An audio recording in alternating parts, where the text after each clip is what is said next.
Hello दोस्तों, आज से हम स्टार्ट करने वाले हैं नीट का पीवाईक्यू सीरीज, जिसमें हम पहला चैप्टर देखने वाले हैं काइनेमेटिक्स। काइनेमेटिक्स का जो फर्स्ट यूनिट है वो है motion in a straight line. अब इसका जो पहला टॉपिक है वो है अपना एवरेज वेलोसिटी।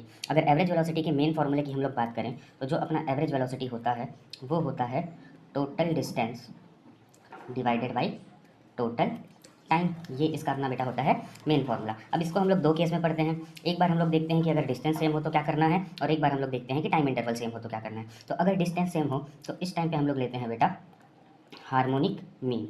अभी हार्मोनिक मीन क्या होता है, तो अगर मैं वी एवरेज कैलकुलेट करना चाहूँ तो ये होगा N divided by 1/v1 plus 1/v2, और ये अपना चलेगा 1/v n तक।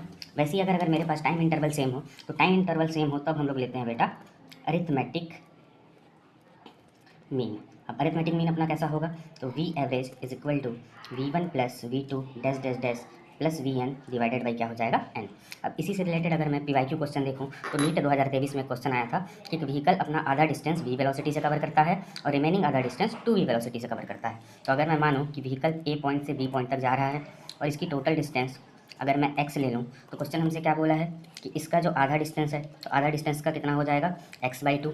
ये अपना v वेलोसिटी से कवर कर रहा है, और बचा हुआ आधा डिस्टेंस ये भी x/2 ये अपना कवर कर रहा है 2v डिस्टेंस से। अब इस केस में हम लोग क्लियरली देख सकते हैं कि दोनों टाइम पे डिस्टेंस अपना क्या है, इक्वल है। तो सेम डिस्टेंस के केस में हम लोग को क्या लेना है, हार्मोनिक मीन। अब हार्मोनिक मीन क्या होगा, तो V average is equal to क्या होगा n divided by 1/v1 plus 1/v2, जहाँ पे n की वैल्यू कितनी है 2, 1/v1 की वैल्यू कितनी है v, और v2 की वैल्यू कितनी है 2v। तो अगर मैं इसको सॉल्व करूँ तो इसका एलसीएम कितना आ जाएगा 2v, यहाँ पे कितना आ जाएगा 2 और यहाँ कितना आ जाएगा 1।